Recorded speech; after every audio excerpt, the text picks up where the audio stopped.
চায়ে ডুবে যাওয়া বিস্কুটকে কখনো আরেকটা বিস্কুট দিয়ে তুলতে যাবেন না, তাহলে হাতে যেটা আছে সেটাও ডুবে যাবে।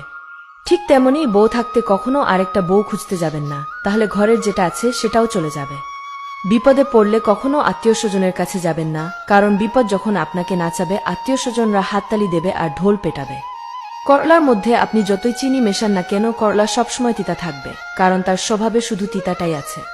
ঠিক তেমনি কিছু স্বার্থপর আর মতলববাজ মানুষকে আপনি যতই ভালোবাসুন আর যতই সম্মান করুন না কেন, তারা কখনোই আপনার আপন হবে না। দুনিয়াটা হলো ভাড়া বাড়ির মতন, যতই সুন্দর করে সাজান না কেন, মালিকের নোটিশ পাওয়া মাত্রই ছেড়ে চলে যেতে হবে। একটা কথা সবসময় মনে রাখবেন, আপনি যদি সফল হন তাহলে আপনার ছেঁড়া জামাটাও হবে ইতিহাস, আর যদি কোনোভাবে ব্যর্থ হন তাহলে আপনার সুট পরাটাও হবে উপহাস। এই সমাজে সবাই হচ্ছে ধোয়া তুলসী পাতা, শুধুমাত্র আমি হচ্ছি নিম পাতা। তবে একটা কথা কি জানেন, তেতো হলেও কখনো কারো উপকার ছাড়া ক্ষতি করি নাই। তর্ক যদি করতে হয় তাহলে জ্ঞানী লোকের সাথে করুন, যদি আপনি জিততে নাও পারেন তারপরেও অনেক কিছু শিখতে পারবেন।